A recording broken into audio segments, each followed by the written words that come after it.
In this video, I will show you how to add a data source filter in Tableau.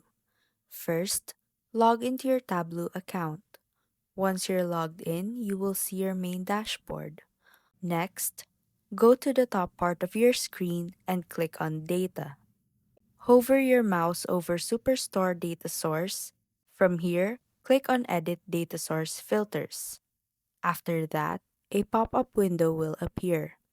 This is where you can edit the filter, its scope, and the details. To add a new one, click on Add Filter. You will now see a list of different options that you can use.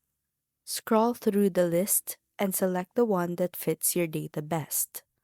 Once you've selected an option, another pop-up will appear.